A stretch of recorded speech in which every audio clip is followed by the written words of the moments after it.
Hello students, welcome to my YouTube channel. आज की date है 11th मार्च और आज हम एनालाइज कर रहे हैं 2 दिन के न्यूज़पेपर को।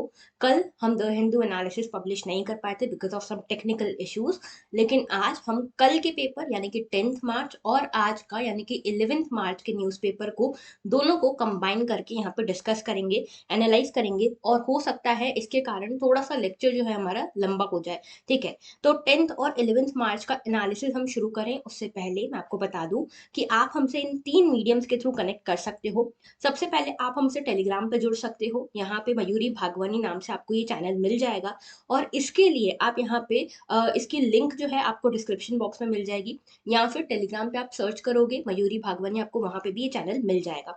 इसके साथ दूसरी चीज, आप मेल के थ्रू और ट्विटर के थ्रू भी हमसे कनेक्ट कर सकते हो। ऑलराइट, आगे बात करते हैं। सिर्फ 86 डेज बचे हैं अब देखो यूपीएससी प्रीलिम्स में, इसीलिए अपने आप के ऊपर फेथ रखो। ठीक है, अपने आप के ऊपर विश्वास रखो। बहुत सारे ऐसे मोमेंट्स आएंगे जब आपको सेल्फ डाउट घेर लेगा, लेकिन ऐसे में भी आपको ये याद रखना है कि आपका फेथ ही आपको ये लड़ाई जिताएगा। अगर आपने फेथ, पेशेंस, परसीवरेंस रखा है अभी तक, तो आपकी आधी लड़ाई खत्म हो चुकी है, आपका आधा गोल अचीव हो चुका है। ठीक है, सिर्फ अब जाके बस पेपर दे के आना है।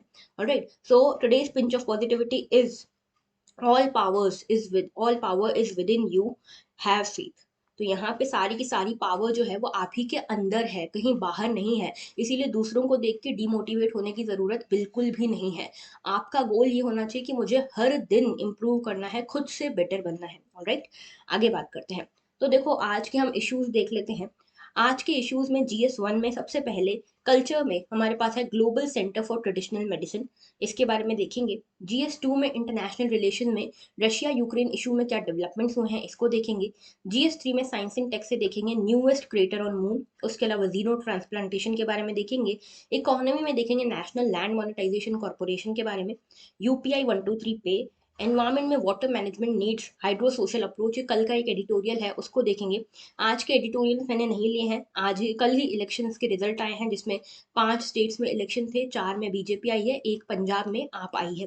ठीक है, तो उसी से रिलेटेड सारे एडिटोरियल आए हैं, पॉलिटिकल नेचर के, not important for us. Okay, security में हम देखेंगे बायोलॉजिकल वेपन्स के बारे में एंड GS4 में we have nothing for today.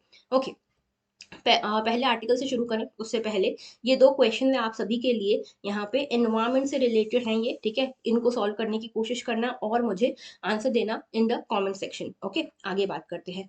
अच्छा, ये जो यहाँ पे नंबर नहीं लिखा हुआ है 1 2 3 और 4 ये है। ठीक है, environment and science and tech से मिलता जुलता यहाँ पे ये टॉपिक्स हैं। ऑलराइट, पहला हमारा आज का आर्टिकल, मॉस्को में engage in false flag chemical attack says US. तो देखो हो क्या रहा है यहाँ पे।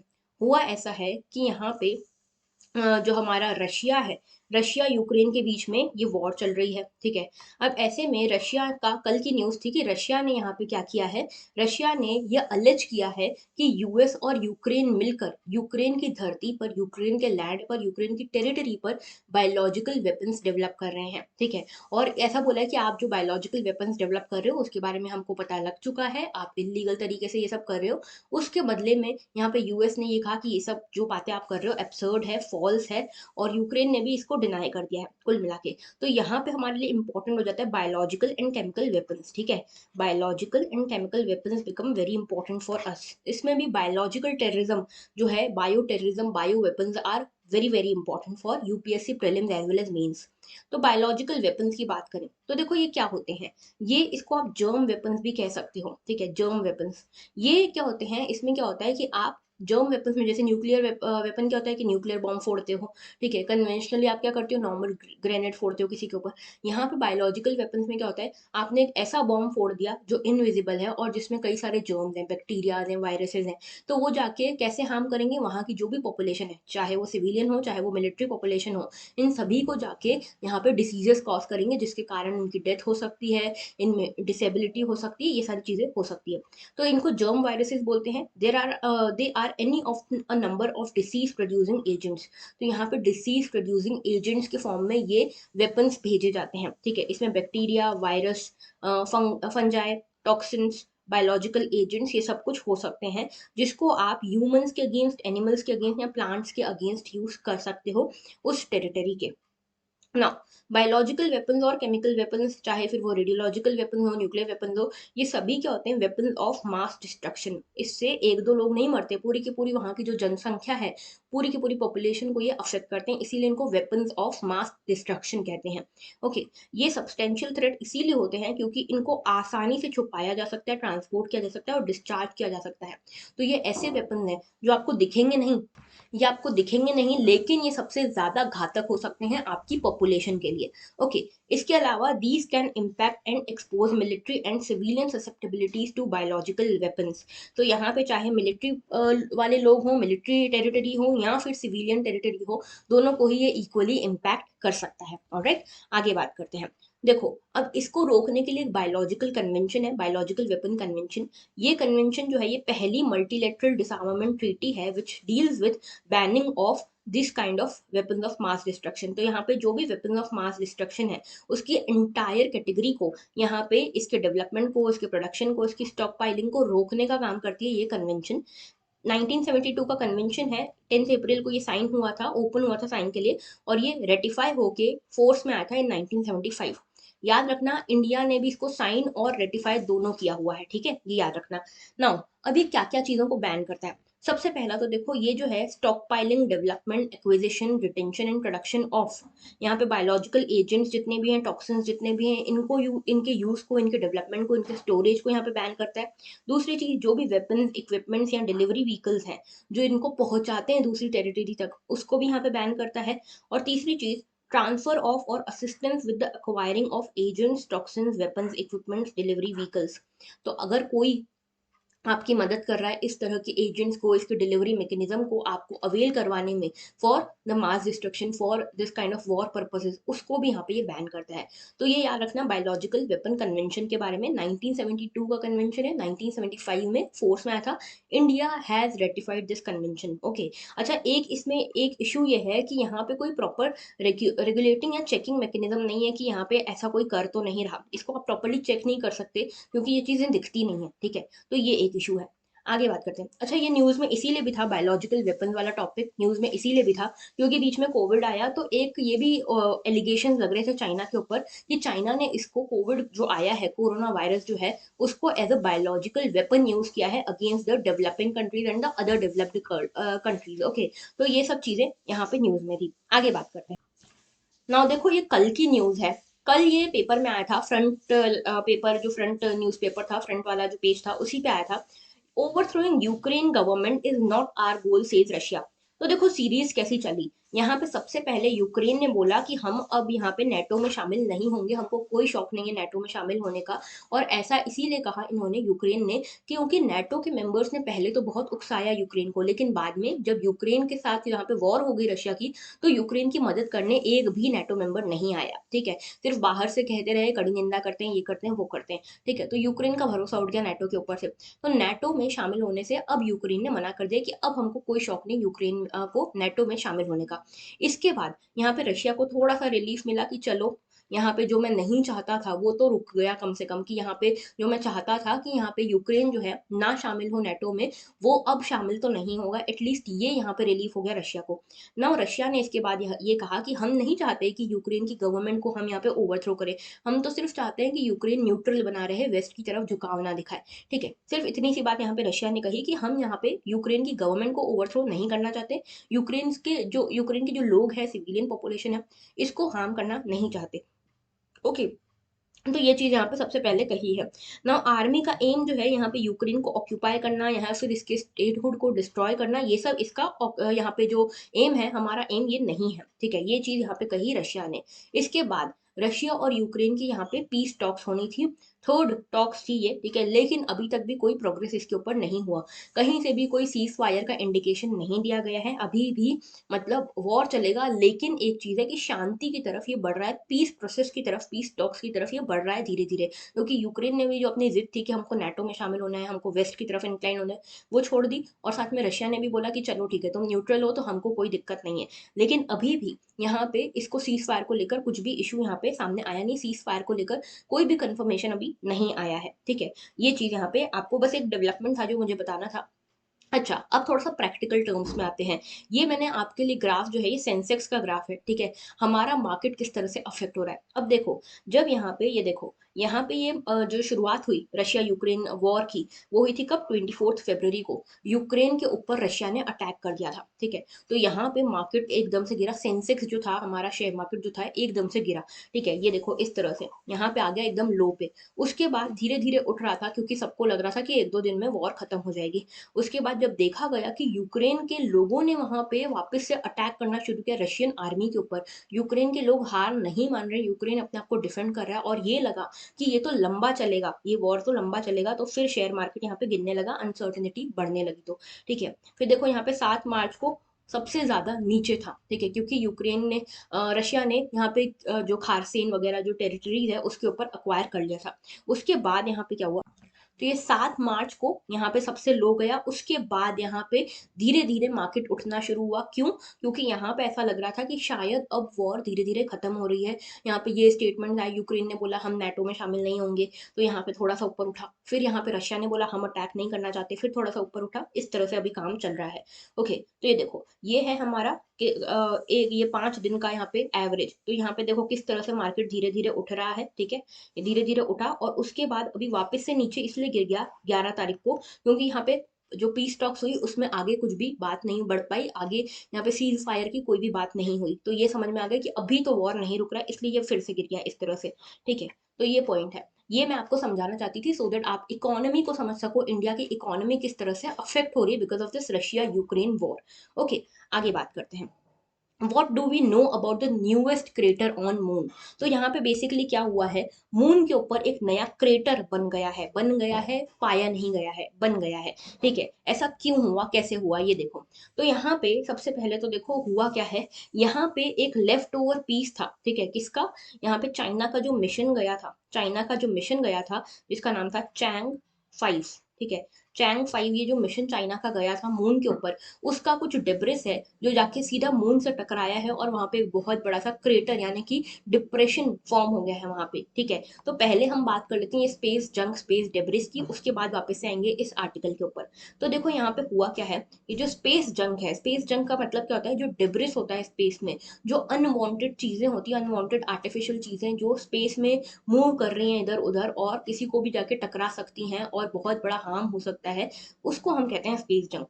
तो यहाँ पे dead and unwanted craft left behind in the finite space of earth orbit for decades. तो अर्थ की ऑर्बिट हो या फिर ओवरऑल सोलर सिस्टम या फिर यूनिवर्स में भी जो अनवांटेड और डेड क्राफ्ट बच गए हैं, उसके कारण जो भी यहाँ पे टकराव हो रहा है, कोलिजन हो रहा है, और ये सब जो चीजें हो सकती है उसको हम कहते हैं स्पेस जंग या स्पेस डेब्रिस। यहाँ पे एक इंपॉर्टेंट सिंड्रोम है जिसका नाम है Kessler syndrome, this is very important for prelims, okay. तो यहाँ पे केसलर सिंड्रोम क्या है, ये एक ऐसा सिनेरियो होता है जहाँ पे लो अर्थ ऑर्बिट में जो अर्थ है, अर्थ के आसपास जो लो अर्थ ऑर्बिट है, उसमें ऑब्जेक्ट्स की डेंसिटी बहुत ज़्यादा बढ़ जाए, इस तरह की स्पेस जंक की जो डेंसिटी है बहुत ज़्यादा बढ़ जाए और इसके कारण बहुत ज़्यादा कोलिजन्स होने लगे एक दूसरे से ऑब्जेक्ट्स का, और इसके कारण और नए नए ऑब्जेक्ट्स, नए नए स्पेस डेब्रिस बनने लगे। इसको कहते हैं हम केसलर सिंड्रोम। मानो कि ये अर्थ है, ठीक है, अर्थ के आसपास ये लो अर्थ ऑर्बिट है, इसमें हमने कई सारे एयरक्राफ्ट छोड़े हुए हैं, स्पेस क्राफ्ट वगैरह छोड़े हुए हैं, ठीक है। अब ये स्पेसक्राफ्ट का काम खत्म हो गया, इसकी जो लाइफ थी खत्म हो गई। अब ये स्पेसक्राफ्ट टूट टूट के गिरने लगा, इसके जो पुर्जे वगैरह हैं ये अलग अलग टूट टूट के गिरने लगे। ऐसे बहुत सारे पुर्जे यहाँ पे रोटेट कर रहे हैं, रिवॉल्व कर रहे हैं, ओके। अब ये रिवॉल्व करते करते मान लो एक दूसरे से इस तरह से टकराए, ये टकराए तो ये और टूटे तो और छोटे छोटे टुकड़े बन गए, ठीक है। अगर ये छोटे छोटे टुकड़े हमारी किसी बड़ी स्पेस शटल, किसी सैटेलाइट, किसी इंटरनेशनल स्पेस स्टेशन से जाके टकरा गए, एक तो वो खतरा है। दूसरा, अगर अर्थ के ऊपर आके एकदम से टकरा गए, जैसे अभी मून के ऊपर टकराया है, तो ये सब भी एक इशू बन सकता है। तो ये है केसलर सिंड्रोम, मतलब स्पेस डेब्रिस जब एक दूसरे से टकरा के और कोलिजन करके और ज्यादा नंबर्स में बढ़ते जाते हैं, तो ये जो साइकिल है, कैस्केडिंग साइकिल, इसको कहते हैं केसलर सिंड्रोम, ठीक है। अब दूसरी चीज यहाँ पे देखो, एस्ट्रोनॉट्स को इससे नुकसान हो सकता है, स्पेस डेब्रिस आगे टकरा गया तो उनसे। उसके अलावा ओल्ड बैटरीज जो है उनसे यहाँ पे नुकसान हो सकता है। अच्छा, एक आपने अगर मूवी देखी हो ग्रेविटी, तो ग्रेविटी वाली जो मूवी है उसमें ये वाला कंसेप्ट दिखाया जाता है कि एस्ट्रोनॉट्स के ऊपर आके किस तरह से स्पेस डेब्रिस टकराते हैं और उनकी क्या बारह बजती है, बैंड बजती है। ओके, तो यहाँ पे ओल्ड बैटरीज जो है, ओल्ड बैटरीज भी यहाँ पे बहुत घातक हो सकती है। जैसे मान लो कोई बड़ा सा स्पेसक्राफ्ट हमने भेजा, उसकी वो पूरा खत्म हो गया, डेड हो गया, उसके बाद उसमें बैटरीज बची हुई है। अगर ये बैटरीज का जो भी अंदर लीकेज हो जाता है इसके अंदर, या एक्सप्लोजन हो जाता है, तो यहाँ पे बहुत बुरा प्रभाव पड़ सकता है हमारी बाकी की जो स्पेस सिस्टम है, जैसे सैटेलाइट्स भेजी हुई है या जो भी भेजा हुआ है। उसके अलावा इंटरनेशनल स्पेस स्टेशन के ऊपर भी खतरा मंडराता रहता है इनका। ओके, तो ये याद रखना। ना देखो, यहाँ पे न्यूज ये थी कि चैंग फाइव चाइना का जो स्पेसक्राफ्ट था, जो मिशन था बेसिकली, सैटेलाइट मिशन जो भी था, ये जो है जाके टकराया है। लूनर मिशन था बेसिकली, ये जाके इसका एक पार्ट जाके मून पे टकराया है और यहाँ पे क्रेटर बन गया है। क्रेटर मतलब एक डिप्रेशन, जैसे मान लो लेक जैसा बन जाता है ना, जमीन ऐसी, जमीन नीचे डिप्रेशन हो जाता है। जैसे मान लो ये सरफेस है तो यहाँ पे इस तरह से ये डिप्रेशन हो गया, ठीक है, तो ये क्रेटर बन गया। ओके, अब इसमें ये हुआ कैसे है, ये अभी अभी पता चला है, ठीक है। तो यहाँ पे जो प्रोजेक्ट प्लूटो था, प्रोजेक्ट प्लूटो चला रहे थे एक साइंटिस्ट, यहाँ पे एक अमेरिकन एस्ट्रोनॉमर है, ये चला रहे थे। इसके थ्रू ये पता चला कि ये क्रेटर बना है यहाँ पे। ओके, तो यहाँ पे इम्पैक्ट ये हुआ कि अभी इम्पैक्ट हमको प्रॉपर पता नहीं चला है, लेकिन इम्पैक्ट पता कैसे चलेगा। नासा का एक मिशन है, नासा का lunar reconnaissance crater orbiter mission है, ठीक है, नासा का लूनर रिकनेसेंस, ठीक है, ये मिशन है ऑर्बिटर मिशन। इसके थ्रू हमको पता चल सकता है। और इसरो का जो चंद्रयान 2 है, ये भी हमारे मून के ऑर्बिट में चक्कर लगा रहा है। इसके थ्रू यहाँ की पिक्चर्स मिलके हमको इम्पैक्ट पता चल सकता है। नाउ ये क्रेटर क्या परमानेंट है? तो मून के केस में यस, ये परमानेंट है। ऐसा क्यों? क्योंकि देखो, मून और अर्थ में एक डिफरेंस है। मून और अर्थ में डिफरेंस क्या है कि देखो, जो मून है, मून में कोई एटमॉस्फेयर नहीं है, ठीक है, अर्थ पे एटमॉस्फेयर है। तो मान लो अर्थ पे अगर कोई क्रेटर बनता है, कोई डिप्रेशन बनता है, मान लो आपने अपने घर के आसपास देखा कि यहाँ पे एक खड्डा हो गया है आपके घर के आसपास, आप कई सालों बाद देखोगे ना, वो खड्डा नहीं दिखेगा आपको, ठीक है, चाहे वो कितना ही गहरा थोड़ा गड्ढा हो, बहुत ज्यादा गहरा होगा तो एकदम तो नहीं होगा, लेकिन हाँ, over the time, over the centuries ये गड्ढा भर जाता है। कैसे? क्योंकि हमारे अर्थ पे एटमॉस्फेयर है। एटमॉस्फेयर है यानी कि विंड्स चलती हैं, विंड्स चलती हैं यानी कि जो धूल मिट्टी उड़ती है, इरोजन होता है, इरोजन होता है, वेदरिंग होती है। और इसके थ्रू क्या होता है कि ये जो क्रेटर है ये भी इरोड होते लगता है, और ये कभी कभी भर जाता है, कभी कभी आसपास का एरिया भी इरोड हो जाता है। लेकिन मून पे क्या है, मून पे कोई एटमॉस्फेयर नहीं है। एटमॉस्फेयर नहीं है मतलब विंड्स नहीं चलती, विंड्स नहीं चलती मतलब इरोजन जैसा कुछ भी यहाँ पे नहीं होता, वेदरिंग कुछ नहीं होती। इसीलिए क्रेटर वैसा का वैसा बना रहता है, इसीलिए ज्यादा चांसेस है कि ये परमानेंटली बना रहे। ओके, और काफी गहरा गड्ढा बना है, काफी गहरा क्रेटर यहाँ पे बना है, ठीक है। तो ये थोड़ा सा आपको मून और अर्थ के क्रेटर के बीच में डिफरेंस क्या है समझ में आना चाहिए। ओके, आगे बात करते हैं। Man who received pigs heart died after 2 months. तो यहाँ पे देखो हुआ क्या है, यहाँ पे 2 महीने पहले एक बहुत ही बड़ा साइंटिफिक इनोवेशन, साइंटिफिक आप समझ सकते हो, एक ब्रेक थ्रू मिला हमको हेल्थ के सेक्टर में। ये क्या साइंटिफिक ब्रेक थ्रू था? देखो, यहाँ पे हुआ ये कि एक जो एनिमल है, एनिमल से ह्यूमन का, ह्यूमन में एनिमल का एक ऑर्गन ट्रांसप्लांट किया गया, और ऑर्गन भी कैसा, हार्ट ट्रांसप्लांट किया गया। तो पिग से यहाँ पे पिग जो है एनिमल है, और यहाँ पे ह्यूमन में इसका हार्ट ट्रांसप्लांट किया गया, ठीक है। इसको हम कहते हैं जीनो ट्रांसप्लांटेशन, जीनो ट्रांसप्लांटेशन। ओके, ये याद रखना, ये टर्म याद रखना, ठीक है, जीनो ट्रांसप्लांटेशन। जीनो ट्रांसप्लांटेशन का सिंपल मतलब है, एनिमल से जब आप ह्यूमंस में कोई ऑर्गन ट्रांसफर करते हो उसको जीनो ट्रांसप्लांटेशन कहते हैं। ओके, तो यहाँ पे पहला पर्सन जिसके अंदर ये हुआ, पिग का जो हार्ट था ह्यूमन में ट्रांसप्लांट किया गया, उनकी डेथ हो गई है 2 महीने बाद ही, ठीक है। और ये लॉन्गेस्ट टाइम है, इससे पहले भी कई बार ऐसा हुआ है कि यहाँ पे ऑर्गन ट्रांसप्लांट किए हैं, लेकिन उतना टाइम तक नहीं चले जो ह्यूमंस जिसमें ट्रांसप्लांटेशन हुआ है, इनका 2 महीने फिर भी चला है, ठीक है। तो ये जो है सिग्निफिकेंटली लॉन्गर टाइम तक ये जिए हैं। इससे पहले बेबी से, इसमें भी यहाँ पे इनके अंदर भी यहाँ पे बेबून का हार्ट डाला गया था 1984 में। 21 डेज तक इन्होंने सर्वाइव किया था। अभी 2 महीने is the largest time, longest duration. Okay, अब देखो जीनो ट्रांसप्लांटेशन के बारे में थोड़ा सा जान लेते हैं। ये क्या होता है? नॉन ह्यूमन टिश्यूज का ट्रांसप्लांटेशन या ऑर्गन्स का ट्रांसप्लांटेशन इनटू ह्यूमन रिसिपिएंट्स। तो एनिमल से आप यहाँ पे ह्यूमन में उसका ऑर्गन ट्रांसप्लांट कर रहे हो। एनिमल का ऑर्गन ह्यूमन में ट्रांसप्लांट कर रहे हो। This development could bring us one step closer to solving the global organ shortage. तो अभी हमारी दुनिया में ऑर्गन शॉर्टेज चल रही है, ठीक है। मतलब यूजुअली क्या होता है कि अभी तक जो कन्वेंशनल वे चलता था कि अगर किसी पर्सन को किसी ऑर्गन की जरूरत है, तो जो भी दूसरा ह्यूमन होता था, या तो डेड या तो लिविंग, उसके ऑर्गन के थ्रू यहाँ पे इस पर्सन को ऑर्गन मिल जाता था, ट्रांसप्लांटेशन हो जाता था। लेकिन इसकी बहुत सप्लाई में बहुत कमी है, ठीक है, सप्लाई जो है बहुत कम है इस तरह के ऑर्गन्स की। ओके, अब इसके पीछे कई सारे रीजन है, हम रीजन में नहीं जाएंगे, लेकिन हमको थोड़ा सा ग्लोबल ऑर्गन शॉर्टेज के बारे में पता होना चाहिए। इंडिया में लगभग 25,000 से 30,000 ऐसे पेशेंट हैं जिनको लीवर ट्रांसप्लांट की जरूरत है, लेकिन ऐसे में से but only about 1500 and up receiving them. तो यहाँ पे है 25,000 30,000 को डिमांड, लेकिन मिलता कितनों को है, 1,500 को, ठीक है। तो इतना बड़ा यहाँ पे गैप है। इसीलिए यहाँ पे जो एनिमल टू ह्यूमन ट्रांसप्लांटेशन हो रहा है, इसलिए इसकी डिमांड और इसके ऊपर रिसर्च बढ़ रही है, ठीक है ना। पिग से इतना ज्यादा यहाँ पे क्यों ट्रांसप्लांटेशन हो रहा है, पिग्स ही क्यों हमेशा हाईलाइटेड रहते हैं when we talk about xeno transplantation. Okay, तो पिग्स से रिलेटेड एक दो चीजें हैं। पहली चीज कि यहाँ पे एक एडवांटेज ये रहता है कि पिग्स के ऑर्गन्स लगभग उसी साइज उसी फॉर्मेशन के हैं जिस तरह के ह्यूमंस के होते हैं, पहली चीज। दूसरी चीज, यहाँ पे जो ऑर्गन यहाँ पे प्रोक्योरमेंट वगैरह करना है, अब जैसे मान लो इसकी प्रोसेस समझते हैं फिर इस पे आते हैं, चलो ठीक है, तो आपको ज्यादा अच्छे से समझ आएगा। तो यहाँ पे होता क्या है, मान लो ये एक बड़ा पिग है, ठीक है, पिग है। अब इसका क्या करते हैं, इसके कुछ डीएनए, इसके जो जेनेटिक यहाँ पे डाटा है, जेनेटिक डाटा को यहाँ पे अल्टर किया जाता है, मॉडिफाई किया जाता है वाया जेनेटिक इंजीनियरिंग, ठीक है। तो जेनेटिक जीन एडिटिंग टेक्नोलॉजी के थ्रू क्या किया जाता है, इसकी जो जीन है उसको अल्टर किया जाता है और इस हिसाब का बनाया जाता है कि ह्यूमंस को सूट करे, ठीक है। अब ये जो जीन एडिटेड जीन है उसके थ्रू यहाँ पे क्या किया जाता है, एम्ब्रोज बनाए जाते हैं पिग के, ठीक है। तो पिग के एम्ब्रोज बने via this genetically altered genes. Okay, अब इसमें जेनेटिकली इंजीनियर्ड पिग्स यहाँ पे पैदा किए जाते हैं, मतलब इनका क्लोन काइंड ऑफ बनाया जाता है विद अल्टर्ड जीन्स। और ये जो पिग्स के जो क्लोन है या जो अनदर जनरेशन है, रिप्रोडक्शन है, ये 6 मंथ में हो जाता है, ठीक है। 6 मंथ में पैदा होकर अडल्ट भी बन जाते हैं ये पिग्स, ठीक है। तो इसीलिए एक तो ये रीजन है, ठीक है। उसके बाद इनको कंट्रोल्ड बायोसील्ड एनवायरमेंट में बड़ा किया जाता है। उसके बाद इनका जो ऑर्गन है उसको निकाल के यहाँ पे अडल्ट जो अडल्ट पिग बन गया है उसका ऑर्गन यहाँ पे निकाल के ह्यूमंस में ट्रांसप्लांट किया जाता है। और यहाँ पे पेशेंट जो भी जिसके अंदर भी ट्रांसप्लांटेशन हुआ है उसको फिर आगे हमेशा के लिए यहाँ पे इम्यूनो सप्रेसिंग ड्रग्स लेने पड़ेंगे, सो दैट कभी भी उसकी उस पर्सन की बॉडी उस ऑर्गन को रिजेक्ट ना कर दे, ठीक है। तो ये है। अब देखो एक जो ये तो आपको प्रोसेस समझ में आ गई है ना। अब इसमें एक बेनिफिट ये भी है पिग्स को यूज करने का कि ये 6 महीने के अंदर अंदर नया हम यहाँ पे रिप्रोडक्शन करवा सकते हैं एडिटेड जीन्स के थ्रू, और उसको बड़ा भी कर सकते हैं, जो पिग रिप्रोड्यूस हुआ है उसको बड़ा भी कर सकते हैं विद इन 6 मंथ्स, और उसका फिर ऑर्गन ट्रांसप्लांट हो सकता है जल्दी से जल्दी। तो विद इन 6 मंथ ये पूरी प्रोसेस कंप्लीट हो सकती है, ठीक है।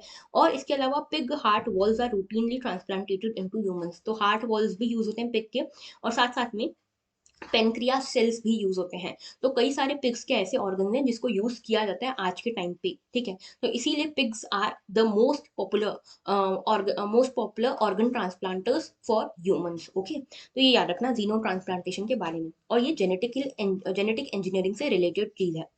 Next, cabinet nod for new firm to monetise land assets. तो देखो आपको सभी को पता होगा कि हमारे बजट में यहाँ पे जो हमारा बजट पास हुआ था 2021-22 का, इसमें ये कहा गया था कि हम नेशनल मोनेटाइजेशन पाइपलाइन बनाएंगे, मोनेटाइजेशन की तरफ हम बढ़ेंगे, तो हम असेट्स का क्या करेंगे, मोनेटाइजेशन करेंगे। ओके, तो यहाँ पे जो लैंड असेट्स हैं वो मोनेटाइज किए जाएंगे। यानी कि हो क्या रहा है, पब्लिक सेक्टर एंटरप्राइजेस जो है उनके पास जो एक्स्ट्रा जमीन पड़ी है, अंडर यूटिलाइज या अनयूटिलाइज जमीन पड़ी है, लैंड पड़ा है, इसको सरकार क्या करेगी, मोनेटाइज करेगी। अब मोनेटाइज करने का मतलब ये है कि यहाँ पे सरकार करेगी ऐसा कि जो भी लैंड एक्स्ट्रा लैंड है जो काम का नहीं है किसी भी पब्लिक सेक्टर एंटरप्राइज के लिए, पीएसयू के लिए, तो वो क्या करेगी, इस लैंड को यहाँ पे प्राइवेट सेक्टर को देगी कुछ समय के लिए, ठीक है। प्राइवेट सेक्टर को दे दिया कि ये तुम रख लो, इसके बदले हमको इतना पैसा दो, लेकिन इतने समय के बाद हम ये वापस तुमसे ले लेंगे, ठीक है। तो मोनेटाइजेशन में यही होता है कि कुछ पर्टिकुलर टाइम पीरियड के लिए आप ये प्राइवेटाइज कर देते हो इसको, और इसके बाद इसके बदले आप उससे पैसा ले लेते हो। तो गवर्नमेंट ये कर रही है फॉर रेजिंग द रेवेन्यू, और जो भी अंडर यूटिलाइज या अनयूटिलाइज्ड लैंड है उसको यहाँ पे यूटिलाइज करवाने के लिए, ठीक है। तो ये सब चीजें हो रही है। अब इसके लिए एक बॉडी बनाई गई है, इस बॉडी का नाम है नेशनल लैंड मोनेटाइजेशन कॉर्पोरेशन, ठीक है, ये इसका नाम है। अब इसमें ये याद रखना है इसका कैपिटल वगैरह कैसा होगा, तो देखो 5,000 करोड़ रुपए, 5,000 करोड़ रुपए इसका ऑथराइज्ड कैपिटल है और 150 करोड़ रुपए इसका पेड अप कैपिटल है। अब ये दोनों क्या टर्म है, ऑथराइज्ड कैपिटल और paid up capital. Authorised capital मान लो कि ये कंपनी है ABC, ठीक है। अब इसमें बहुत सारे पैसे लगे हैं, मान लो 25 लाख रुपए इसके पास लगे हुए हैं, तो ये हो गया इसका ऑथराइज्ड कैपिटल। 25 लाख रुपए में इसके 100% शेयर आ रहे हैं, ठीक है। अब इन्होंने क्या किया, ABC ने क्या किया कि अपने 50% शेयर बेच दिए इन लगभग 20 लाख रुपीज, ठीक है। 50% शेयर इन्होंने बेच दी 20 लाख रुपीज में।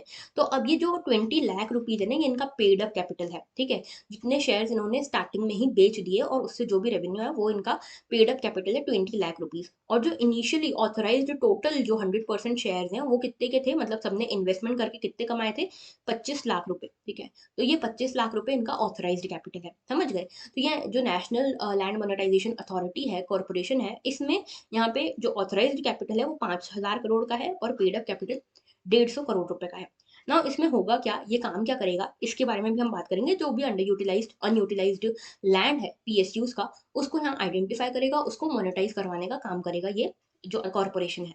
दूसरी चीज ये कि इसमें जो चेयरमैन होगा उसको यहाँ पे अपॉइंट किया जाएगा, ठीक है। मेरिट बेस्ड सिलेक्शन होगा। इसमें एक्सपर्टीज होना बहुत जरूरी है, ठीक है। एक्सपर्टीज होगी, आगे जाके मोनेटाइजेशन के साथ साथ स्ट्रेटेजिक डिसइन्वेस्टमेंट किसमें करना है, ये सारी चीजें भी ध्यान रखी जाएंगी, ठीक है। तो इसका एक बार फंक्शंस देख लो। एक तो ये करेगा, जो भी CPSEs हैं यानी कि सेंट्रल पब्लिक सेक्टर एंटरप्राइजेस हैं, इनके जो भी असेट्स हैं, सरप्लस असेट्स जो हैं, लैंड असेट्स, बिल्डिंग असेट्स, इनको ओन करेगा, होल्ड करेगा, मैनेज करेगा, मोनेटाइज करेगा, ठीक है। दूसरी चीज, यहाँ पे जो भी नॉन कोर लैंड असेट्स हैं गवर्नमेंट के, उनका स्ट्रेटेजिक डिसइन्वेस्टमेंट करेगा। ऑलराइट, उसके साथ साथ यहाँ पे आप देखोगे इसका स्मूदन करेगा, इसके क्लोजर का प्रोसेस, मतलब कि एक तो आइडेंटिफाई करेगा जल्दी से जल्दी कौन सा लैंड यहाँ पे खाली पड़ा है, सरप्लस पड़ा है, काम का नहीं है, ये सारी चीजें यहाँ पे पता करेगा, फटाफट से उसको मोनेटाइज करके क्लोज करेगा पूरी प्रोसेस को, ओके। इसके साथ साथ यहाँ पे एक रिपोजिटरी बनाएगा लैंड मोनेटाइजेशन की, बेस्ट प्रैक्टिसेस लैंड मोनेटाइजेशन की कैसे हो सकती है, इसकी एक रिपोजिटरी यहाँ पे बनाई जाएगी। अब देखो यहाँ पे इंपॉर्टेंट टर्म्स जो है इनके बारे में थोड़ा सा समझते हैं। असेट मोनेटाइजेशन, डिसइन्वेस्टमेंट और स्ट्रेटेजिक डिसइन्वेस्टमेंट में डिफरेंस क्या है।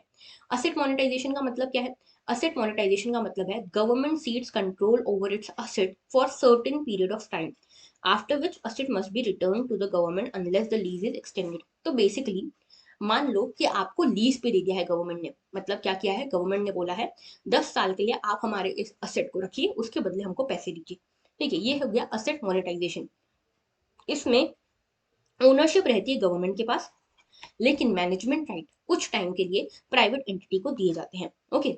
डिसइन्वेस्टमेंट में क्या होता है, government share holding in an asset is reduced but remains more than 51%।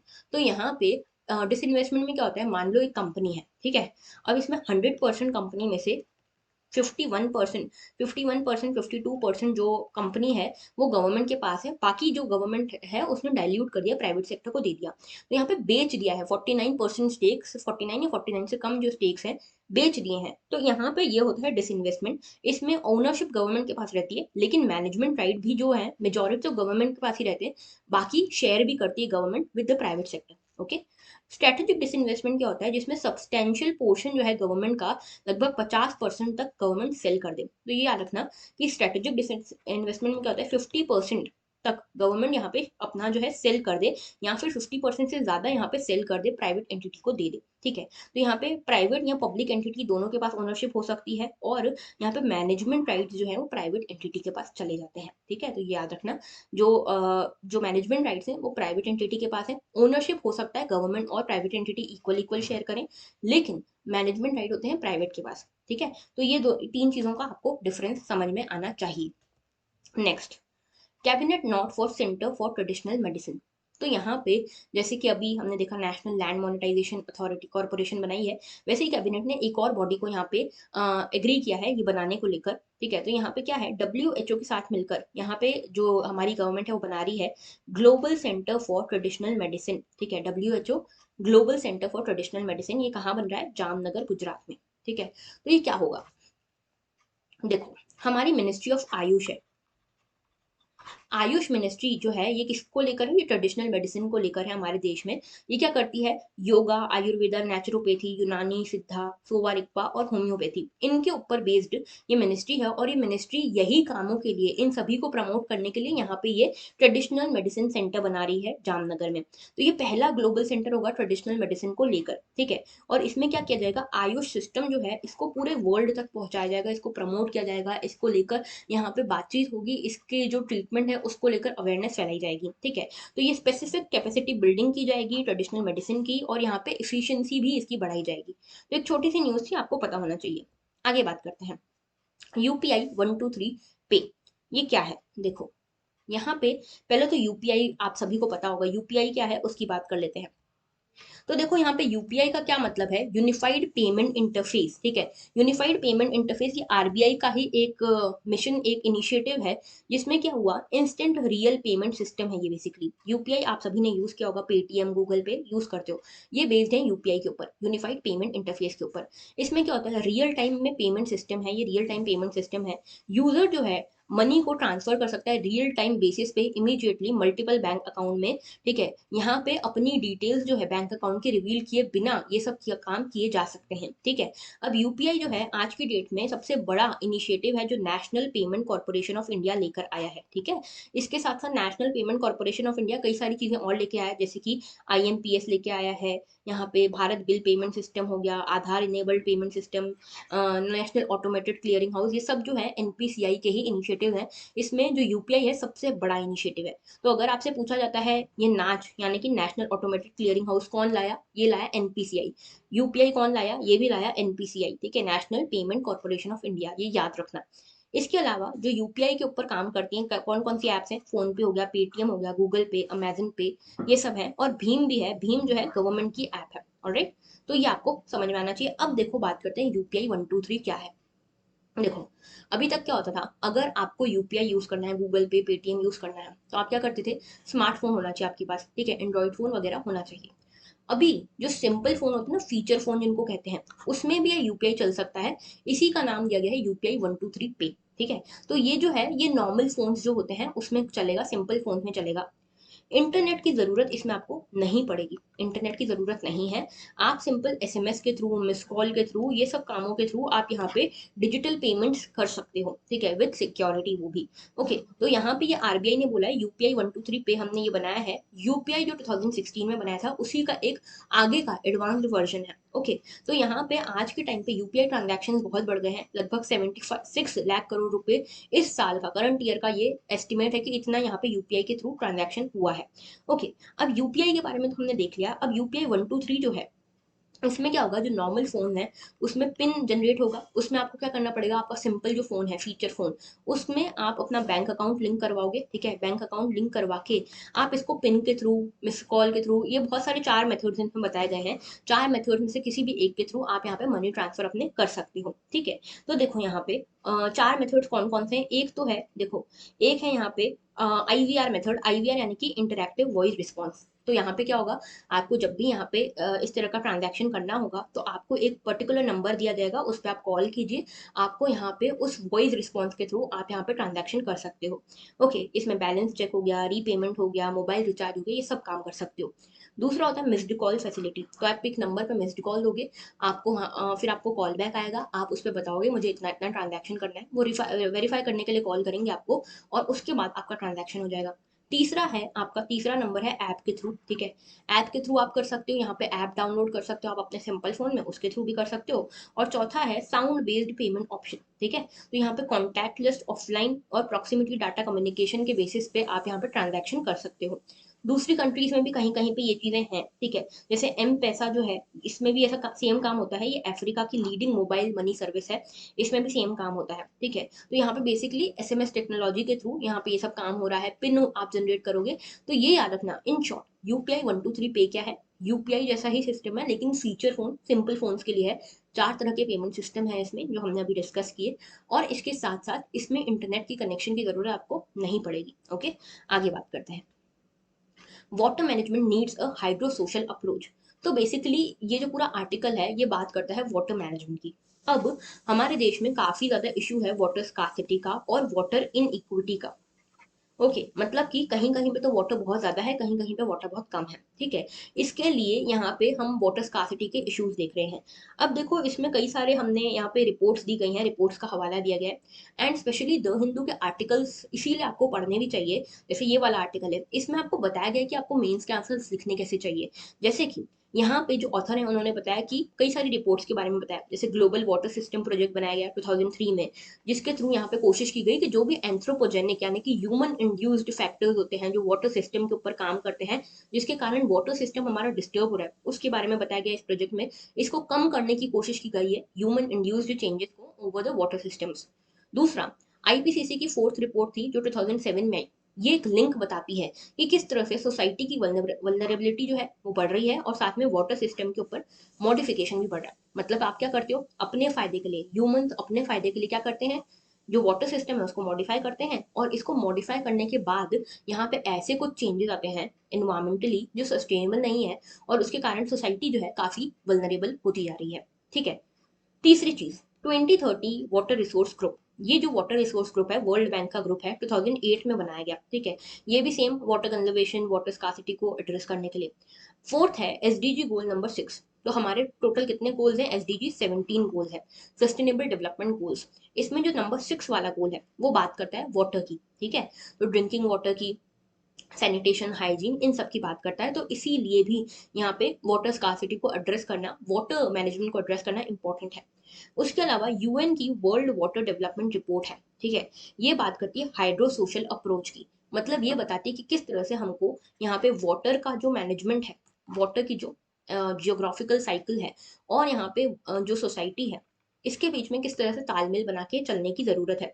इसमें देखो 5 पैरामीटर्स की बात की गई है, जैसे कि यहाँ पे बोला है, एक तो वाटर इंफ्रास्ट्रक्चर, इस पे काम करना है, वाटर सर्विसेज पे, उसके अलावा इनपुट टू प्रोडक्शन एंड उसके अलावा सोशो इकोनॉमिक डेवलपमेंट पे काम करना है और वाटर की वैल्यू के ऊपर काम करना है। तो ये 5 फैक्टर्स बताए गए हैं, इसके ऊपर काम करने से हम सोसाइटी और हाइड्रोलॉजिकल साइकिल इसको जोड़ सकते हैं। ओके। नेक्स्ट, यहाँ पे कुछ एंथ्रोपोजेनिक फैक्टर्स की बात की गई है कि किस तरह से यहाँ पे ह्यूमन अपने फायदे के लिए वाटर सिस्टम को अल्टर करता रहता है। जैसे कि इरिगेशन हो गया, इरिगेशन हो गया, ड्रिंकिंग के लिए कैनाल्स वगैरह बनाई जाती हैं। ओके। इसके साथ कई सारे यहाँ पे देखो, यहाँ पे क्या होता है कि यहाँ पे हम कर रहे हैं ना आजकल इंटर वाटर लिंकिंग, ठीक है, इंटर रिवर लिंकिंग हम कर रहे हैं।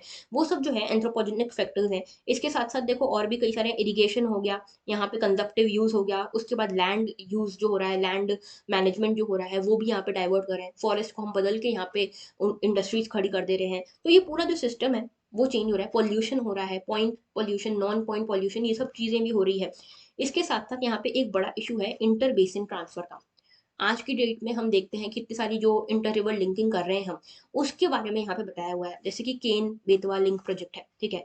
वैसे अभी हमारे बजट में भी 4-5 नए प्रोजेक्ट्स की बात की गई है। तो यहाँ पे जो इंटर बेसिन ट्रांसफर कर रहे हैं, इसमें होता क्या है, मान लो ये एक रिवर है, ये एक रिवर है, रिवर 1, रिवर 2। ठीक है। इन दोनों, ये मान लो ये सरप्लस रिवर है, इसमें पानी हमेशा ज्यादा रहता है, रिवर 2 में हमेशा पानी कम रहता है। इसके कारण रिवर 1 के आसपास क्या होता है, फ्लड्स आती है, रिवर 2 के आसपास ड्रॉट पड़ जाता है, सूखा पड़ जाता है। तो यहाँ पे एक सोल्यूशन ये निकाला गया कि इन दोनों को जोड़ दो, जोड़ दोगे तो यहाँ का जो भी सरप्लस पानी है वो इधर चला जाएगा, दोनों बैलेंस हो जाएंगी। लेकिन इससे कुछ इश्यूज है। पहला तो यहाँ पे हाइड्रोलॉजिकल इम्बैलेंस क्रिएट हो सकता है।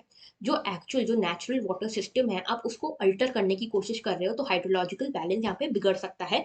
यहाँ पे क्लाइमेट चेंज जैसे इश्यूज हो सकते हैं, जिसके कारण क्या हो सकता है, मान लो आपने ये कनेक्शन जोड़ दिया, ठीक है, इन दोनों को सब जो भी इंटरकनेक्शन था कर दिया। अब कल को अगर क्लाइमेट चेंज के कारण यहाँ पे जो रेनफॉल है यहाँ पे डिक्लाइन होने लग गई, अगर रेनफॉल अगर डिक्लाइन होने लग गई, तो जो सरप्लस पानी यहाँ पे बनता है नहीं बनेगा और यहाँ पे रिवर 1 में भी उल्टा डेफिसिट होने लग जाएगा। ठीक है। तो ये एक इशू है। दूसरा, यहाँ पे यूटिलाइजेशन में गैप है। ठीक है। आप यहाँ पे कैनाल वगैरह आपने बना तो ली, लेकिन आप उतना पानी यूटिलाइज ही नहीं कर पा रहे हो। ठीक है। इफिशिएंट नहीं है, इफिशिएंट यूज आप नहीं कर पा रहे हो वाटर का। तीसरा है जो ग्रे वाटर निकलता है, जैसे मान लो जो किचन से आपका वाटर निकल रहा है, जो यूज्ड वाटर है, जो थोड़ा बहुत खराब हो गया है, तो ये ग्रे वाटर का यूसेज हम नहीं कर रहे, रिसाइकल करके हमको यूज करना चाहिए। हम क्या करते हैं, ग्रे वाटर को हम बह जाने देते हैं और अपने जो फ्रेश वाटर रिसोर्सेज हैं उसमें जाने देते हैं, तो वो वाला पानी भी खराब हो जाता है। ठीक है। तो ये है। उसके साथ साथ हमको यहाँ पे करने की क्या जरूरत है, हमको हाइब्रिड वाटर मैनेजमेंट करने की जरूरत है। मतलब कि एक तो हमको इन सभी इश्यूज को तो टैकल करना ही है, साथ में हमको हाइड्रोलॉजिकल बैलेंस बना के रखना है, साइकिल को बना के रखना है, हमको नेचुरल जो वाटर सिस्टम है उसको अल्टर करने की कोशिश नहीं करनी चाहिए, ये कहते हैं ऑथर। और दूसरा कहते हैं कि सोसाइटी का भी यहाँ पे पार्टिसिपेशन होना चाहिए पॉलिसी मेकिंग में, जो भी वाटर से रिलेटेड हो, ठीक है। तो ये दो चीजें अगर हम करते हैं इंटीग्रेटेड तरीके से, तो हम ये वाटर मैनेजमेंट को प्रॉपरली एड्रेस कर पाएंगे, वाटर स्कासिटी और जो वाटर इनिक्विटी का कंसेप्ट है उसको हम एड्रेस कर पाएंगे। ओके, तो आज के टॉपिक्स इतने ही थे। कल के जो हमने क्वेश्चंस डिस्कस किए थे उसको देख लेते हैं। Indigo cultivation in India declined by beginning of 20th century because, तो देखो इसका आंसर क्या होगा, इसका आंसर होगा बी। ठीक है, क्या हुआ था कि यहाँ पे जो अर्ली 20th सेंचुरी थी उसमें क्या हुआ, इस टाइम पे सिंथेटिक इंडिगो का डिस्कवरी हो गई थी, सिंथेटिक इंडिगो बना लिया गया था। तो जो नेचुरल इंडिगो था वो इतना प्रॉफिटेबल नहीं बचा, इसीलिए इसका प्रोडक्शन कम होने लग गया था। उसके बाद सेकंड क्वेश्चन है, Wellesley established fort William college eight Calcutta because, तो वेलेस्ली जो है उन्होंने फोर्ट विलियम कॉलेज बनाया कब, 1800 में कलकत्ता में। ये बनाया था जो ब्रिटिश एडमिनिस्ट्रेटर्स थे, ठीक है, जो ब्रिटिश ऑफिशियल्स थे, उनको इंडियन कल्चर के बारे में समझाने के लिए, इंडियन लैंग्वेजेस के बारे में समझाने के लिए, सो दैट वो अच्छे से यहाँ पे एडमिनिस्ट्रेशन इफिशिएंटली कंडक्ट करा पाए। तो इसका आंसर क्या होगा, इसका आंसर होगा D, he wanted to train British civilian for the administrative purpose in India. Okay, तो ये थे इसके आंसर्स। बाकी जो आज मैंने आपसे क्वेश्चंस पूछे हैं उसके answer I am expecting from you all in the comment section. So that was all for today. Thank you for watching. Have a very good day.